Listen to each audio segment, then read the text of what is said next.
ये लोग जो है हिंदू मुसलमान की जो थ्योरी है उस थ्योरी का उपयोग कर रहे हैं और एससी एसटी ओबीसी के साथ मुसलमानों से भिड़ा रहे हैं। तो ये ध्यान रखना है, यही काम मैं ये कर रहा हूं और 2030 तक 100% भारत को दंगा मुक्त कर दूंगा। 100%। और उसमें एक भी पुलिस की शक्ति का उपयोग करने की जरूरत नहीं होगी। क्यों? क्योंकि जो एससी एसटी ओबीसी के लोगों का मुसलमानों के खिलाफ में फसाद में इस्तेमाल किया जाता है, जब मैं उनको जगह दूंगा तो कोई कुत्ता भी उनके फसाद में शामिल होने के लिए राजी नहीं होगा, तो दंगा मुक्त हो जाएगा। कोई ब्राह्मण फसाद करने के लिए मैदान में आता नहीं है, क्योंकि वो लोग, अब मैं जो हमारे मराठी में बोला जाता है ना शब्द, वो ऐसे लोग हैं, वो मैदान में नहीं आ सकते, वो तो कान फूकी करते हैं। हमारे लोगों को दिमाग में भड़काकर उनका इस्तेमाल करते हैं, वो मैदान में आकर लड़ाई नहीं लड़ सकते। आजादी के आंदोलन में भी जो करोड़ों के लोग सहभागी होते थे वो सब हमारे लोग हुआ करते थे। इसलिए साथियों, मैं आप लोगों को एक खास बात, खास तौर पर मुस्लिम समाज के लोगों को यह बताना चाहता हूं कि आपको 2-3 काम करना चाहिए। एक काम तो एससी एसटी ओबीसी के लोगों को हिंदू मत कहो, एक बात। दूसरी बात, ब्राह्मणों को कहने दो, ये मुझे मत कहना अभी आप आइंदा कि ब्राह्मण कहते हैं आपको हिंदू, वो उनको मैं निपट लूंगा।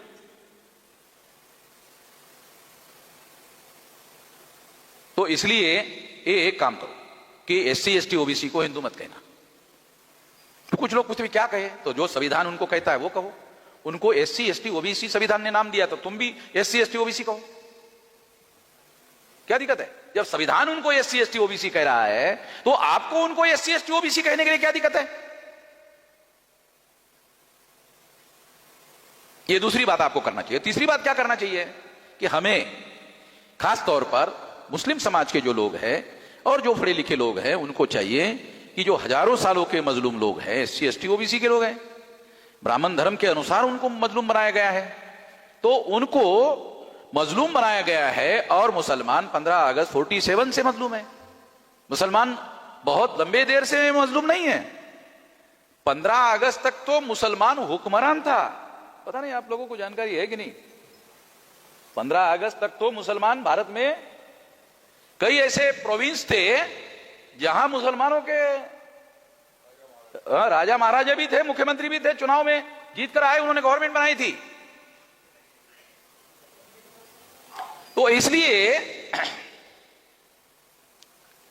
मैं मुस्लिम लोगों को खास तौर पर यह कहना चाहता हूं कि आप लोग अभी 15 अगस्त के बाद, मतलब 16 अगस्त से आप लोगों को भी मजलूम बना दिया गया है। जो गवर्नमेंट ऑफ इंडिया का सेटअप है, 2-2.5% से ज्यादा एडमिनिस्ट्रेशन में मुसलमान नहीं है। 2-2.5% से ज्यादा नहीं है, बहुत हो गया। 2-2.5% बहुत हो गया। तो इसका मतलब यह है कि मुसलमानों को गवर्नमेंट ऑफ इंडिया का जो ढांचा है उसमें रिप्रेजेंटेशन, एडेक्वेट रिप्रेजेंटेशन नहीं है, पर्याप्त प्रतिनिधित्व नहीं है। As per the provision of the constitution पर्याप्त प्रतिनिधित्व की बात है। मुसलमानों को एडेक्वेट रिप्रेजेंटेशन की बात करनी चाहिए। जो संविधान कहता है वो कहना चाहिए। जब मुसलमान केवल धार्मिक मुद्दों को आधार बनाकर बातें करता है तो उसकी प्रतिक्रिया में उनको हिंदू बनाना संभव होता है, ब्राह्मणों को हिंदू बनाना एससी एसटी ओबीसी को संभव होता है, और अल्पसंख्यक ब्राह्मण बहुसंख्य हो जाता है, और बहुसंख्य होने के बाद फिर उनका इस्तेमाल मुसलमानों के विरोध में करता है। आखिरी बात, अगर ब्राह्मण 3.5% एससी एसटी ओबीसी का मुसलमानों के विरोध में इस्तेमाल करता है तो मुसलमानों को भी थोड़ा सोचना चाहिए कि हम भी एससी एसटी ओबीसी का ब्राह्मणों के खिलाफ इस्तेमाल करते हैं। ऐसी सलाह तो मैंने नहीं देना चाहिए आप लोगों को, मगर कोई लीडरशिप ही है नहीं, उनको समझ में ही नहीं आ रहा क्या करना चाहिए, इसलिए बता रहा हूं। ये पुलिस वालों को भी दे देना कि मुसलमान जो है, मुसलमानों के विरोध में एससी एसटी ओबीसी का इस्तेमाल किया जाता है, मुसलमान भी एससी एसटी ओबीसी का इस्तेमाल ब्राह्मणों के खिलाफ करे। ब्राह्मण एससी एसटी ओबीसी का इस्तेमाल कर रहा है, मुसलमान भी इस्तेमाल करे, मगर इस्तेमाल करने के लिए मुसलमानों को संगठित होना चाहिए। जब वो संगठित होगा तो इस्तेमाल करने लायक होगा। तो ये तो शायद पॉसिबल नहीं है, मुस्लिम्स भारत में संगठित नहीं है, और संगठित ना होने की बहुत बड़ी वजह वो डर और खौफ में जी रहा है। डर और खौफ की वजह से सार्वजनिक मंचों पर बोलने के लिए डरता है, सार्वजनिक रूप से संगठन का काम करने के लिए डरता है, और इस वजह से उनके संगठन मजबूत होते दिखाई देते हैं। हमने राष्ट्रीय मुस्लिम मोर्चा का यहां अधिवेशन रखा तो पुलिस वालों ने बहुत सारे अवरोध पैदा किए। पुलिस वालों ने आमतौर पर केवल मुसलमानों का संगठन होता और मैं इसका आयोजक नहीं होता तो ये आपको कार्यक्रम करने नहीं देते पुलिस वाले, जबकि संविधान के आर्टिकल 19 के तहत मुसलमान शहरी है यानी नागरिक है, और नागरिक होने की वजह से मुसलमानों के सारे मौलिक अधिकार संविधान में हैं, मगर आपको वो आपके मौलिक अधिकार पर अमल नहीं करने देते। पुलिस का तो ये काम है नहीं। पुलिस का क्या काम है? अगर कोई मौलिक अधिकारों का उल्लंघन कर रहा है तो उसको रोकने का काम करे और मौलिक अधिकार लागू करने के लिए उनकी मदद करे। यह काम पुलिस को करना चाहिए। पुलिस उल्टा काम करती है, संविधान के और कानून के विरोध में जाकर काम करती है।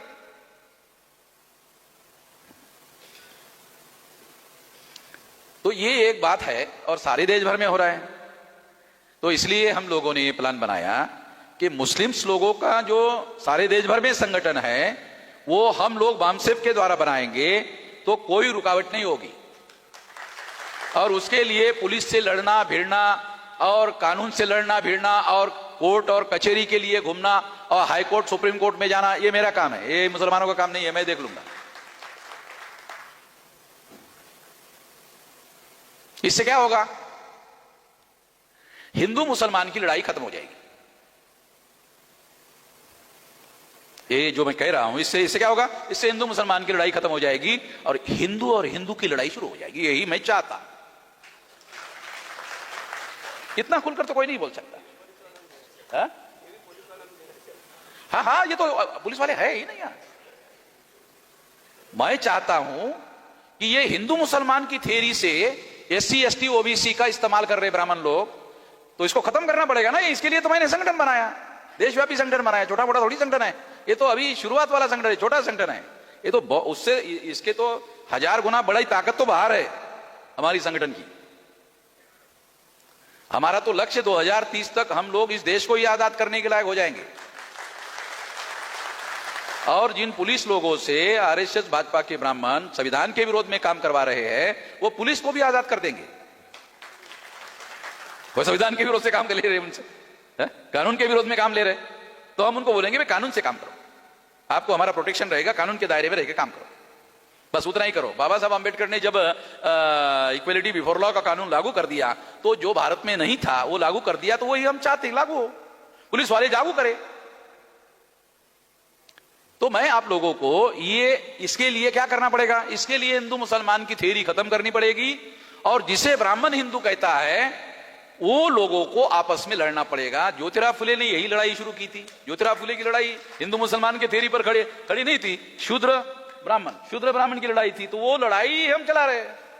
मैं कोई नई बात नहीं कह रहा हूं। ज्योतिराव फुले ने जो लड़ाई शुरू की थी उसी की वजह से तो हम लोगों को अधिकार मिले, उसी की वजह से संविधान में हमको अधिकार मिले, उसी की आधार पर संविधान लिखा गया, उसी की वजह से हम लोगों को अधिकार मिले। कितने लोगों को इक्वलिटी बिफोर लॉ जो है समझ में आता है? ये तो सारा ज्योतिराव फुले का जो आंदोलन चला उसको बाबा साहब अंबेडकर ने सारे देश भर में फैलाया, इस वजह से तो लागू हुआ। तो इसलिए साथियों हम लोग अपना भारत का जो संविधान है वो संविधान लागू करने के लिए अगर हिंदू और हिंदू की लड़ाई शुरू करनी पड़ेगी तो उसमें क्या करना पड़ेगा? हिंदू और हिंदू की लड़ाई का मतलब होगा SC ST OBC Kunbi Maratha versus ब्राह्मण। ये है हिंदू की लड़ाई। SC ST OBC Kunbi Maratha एक साइड 3.5% ब्राह्मण। ये तो कागज में भी लड़ाई लड़ने के लायक नहीं है। वास्तव में छोड़ो, कागज में भी लड़ाई लड़ने के लायक नहीं है। लड़ाई लड़ने का एक तो दिमाग में लड़ाई लड़ना पड़ता है, दूसरी जमीन में लड़ाई लड़ना पड़ता है। तो जो दिमाग में जीतता है वही जमीन पर जीतता है, जो दिमाग में नहीं जीत सकता वो जमीन पर नहीं जीत सकता। तो पहले लड़ाई को दिमाग में जीतना पड़ता है और दिमाग में जीती हुई बात को जमीन पर उतारना पड़ता है, तब कामयाबी मिलती है। बहुत बार सारे इंसान बराबर है इसको सिद्ध करने के लिए और अमल करने के लिए दुनिया में खून खराबा हुआ है, उसके बाद में सारे इंसान बराबर माना गया। ऐसे नहीं माना गया। वो जो लोग हैं जो ऐसा मानते थे कि सारे इंसान बराबर नहीं है, उन्होंने खून खराबा उनकी वजह से हुआ और फिर खून खराबा होने के बाद उन्होंने इस बात को स्वीकार किया। तो इसलिए साथियों, हम लोगों को संगठित शक्ति का निर्माण, जो संविधान के मकसद है, संविधान के उद्देश्य है, उस उद्देश्यों को लागू करने के लिए और अमल करने के लिए शक्ति का उपयोग करना होगा। मांगने से समानता मिलने वाली नहीं है, मांगने से स्वतंत्रता मिलने वाली नहीं है, शक्ति का उपयोग करना पड़ेगा, तब समानता मिलेगी, स्वतंत्रता मिलेगी, गुलामी खत्म होगी। अपने से नहीं होगा। जिन्होंने गुलाम बनाकर रखा, अगर उनको हाथ जोड़कर बोलते रहोगे कि हमें आजाद करो आजाद करो, वो कभी करने वाला नहीं है। जब आप उसके पिछवाड़े पर 10 लात मारोगे और एक गिनोगे, तब बोलेगा कि भैया चलो ठीक है, बैठ के तय करते। हाँ, तो यही तो हम चाहते हैं कि बैठ के तय हो जाए। कब बोलता है वो? जब 10 लात मारी जाती है और एक गिनी जाती है, तब उसको लगता है कि अरे अब तो खेल उल्टा हो रहा है, तब वो बराबरी में बात करने के लिए राजी होता है। तो शक्ति का सिद्धांत है, ध्यान रखो, शक्ति का सिद्धांत है, और शक्ति का सिद्धांत में लोग, जन महत्वपूर्ण रोल प्ले करते हैं। तो जनशक्ति निर्माण करनी होगी, इसमें संगठन निर्माण करने पर हम लोगों को ज्यादा जोर देना पड़ेगा। मैं इतना ही इस मौके पर कहना चाहता हूं। आपने मेरी बात ध्यान से सुनी, इसके लिए आभार, धन्यवाद।